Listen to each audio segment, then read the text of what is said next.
আজকে তারা বলেছে মির্জা ফখরুল ইসলাম আলমগীর এবং নজরুল ইসলাম খান বলেছে আমাদের কিছু করণীয় ছিল না। তো তাদের যখন কিছু করণীয় নাই, আমরা একটা স্বতন্ত্র রাজনৈতিক দল, আমাদের সাথে তাদের সাথে বেগম খালেদা জিয়ার যেই কমিটমেন্ট ছিল সেই কমিটমেন্টে আজকে পর্যন্ত বাংলাদেশ লেবার পার্টি আমরা অবস্থান করেছি। আমরা দেশ বাঁচাও মানুষ বাঁচাওর যে আন্দোলন বেগম খালেদা জিয়ার, সেই আন্দোলনে আজকে পর্যন্ত আমরা রইলাম। কিন্তু আগামীকালকে জানি না তাদের এই বেইমানির কারণে, তাদের এই মির্জাফুরির কারণে, তাদের এই আমাদের যেই রাজনৈতিকভাবে আমাদের সাথে যে প্রতারণা করেছে, এই প্রতারণার বিরুদ্ধে আমরা কালকে আনুষ্ঠানিকভাবে সিদ্ধান্ত আপনাদেরকে জানাবো। আপনাদের ধন্যবাদ।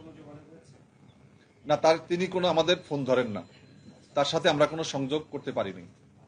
বিএনপির সাথে যদি শেষ পর্যন্ত বিএনপি আপনাদেরকে আসন দেবে, সেক্ষেত্রে কি আপনারা বিএনপি জোট ছেড়ে জামাত জোটে অংশ নেবেন? আমরা কোন জোটে যাব এটা আমরা এখানে আপনাদেরকে আজকে তাৎক্ষণিক আমাদের একটা প্রতিক্রিয়া জানালাম। আমাদের দলের সাথে যারা গুরুত্বপূর্ণ তাদের সাথে কথা বলে আমাদের কালকে আমাদের ফুল কমিটি আমরা বসবো, আমাদের লেবার পার্টির নির্বাহী কমিটি। আমরা নিবন্ধিত একটি রাজনৈতিক দল, চাইলেই আমরা একটা সিদ্ধান্ত বলতে পারি না। তো যার কারণে আমরা আলোচনা করি, তারপর আপনাদেরকে জানাবো যে আমরা বিএনপির সঙ্গ আনুষ্ঠানিকভাবে ছাড়বো কিনা, নাকি আমরা কোন জোটে যাব, নাকি আমরা নিজেরা জোট গড়ব, কি করব, এটা আমরা আমাদের সিদ্ধান্ত আপনাদেরকে জানাবো। দেখুন, জামাতের সাথে আমাদের যোগাযোগ এটা নতুন না। আমরা বিএনপির সাথে 17 বছর যে জোট করেছি সেখানে জামাত আমাদের শরিক দল ছিল, যার কারণে জামাতের সাথে আমার সাথে প্রতিনিয়তই কম বেশি যোগাযোগ বিভিন্নভাবে হয়। আর আপনারা দেখতে পাবেন ইনশাল্লাহ চমক আছে, চমক থাকবে ইনশাল্লাহ, এটা আপনারা সময়ই বুঝতে পারবেন।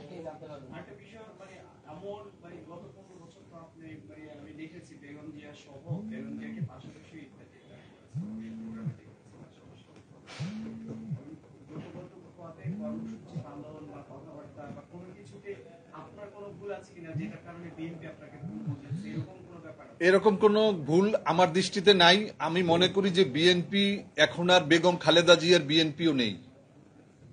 বেগম খালেদা জিয়ার বিএনপিটাও বোধহয় মৃত্যু ঘটেছে। কারণ বেগম খালেদা জিয়া লেবার পার্টির 15, 16, 17 তিনটা ইফতার মাহফিলে এসেছে, লেবার পার্টিকে 2018 সালে নমিনেশন দিয়েছে।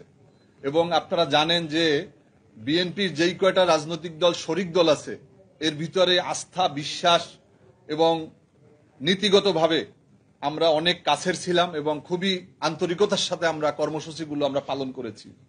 কিন্তু আজকে তারেক রহমান বিএনপিকে যেই দিকে নিয়ে যাচ্ছে সেই বিষয়গুলো আমরা আজকের বৈঠকে বলতে চাই না।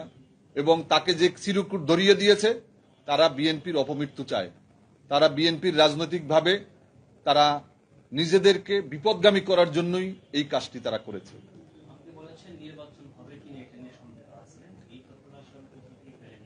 দেখুন, বিএনপির আচরণে আমাদের কাছে মনে হচ্ছে যে বিএনপি আসলে নির্বাচন হবে বলে তারা মনে করে কিনা।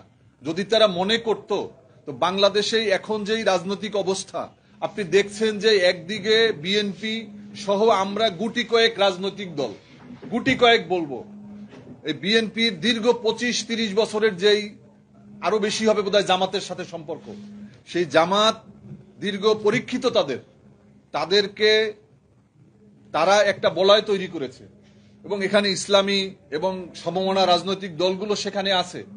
তার মাঝে আমরা সামান্য কয়েকটা রাজনৈতিক দল বিএনপির সাথে আমরা কণ্ঠে কণ্ঠ মিলিয়েছি। তো আজকে আমাদের সাথেও যেই ব্যবহার করলো, এতে মনে হয় না যে বিএনপি নির্বাচনে যাওয়ার মতো তাদের কোনো চিন্তা বা তারা মনে করছে যে আগামী নির্বাচন হবে। এজন্যই আমাদের বলা, কেননা তারা সমমনা শক্তিকে নিয়ে তারা আগামী নির্বাচন করবে, সরকার গঠন করবে, এটা তাদেরই ঘোষণা, তারেক রহমানের ঘোষণা। কিন্তু তার ঘোষণাই তো আজকে তারা এটাকে অস্বীকার করছে।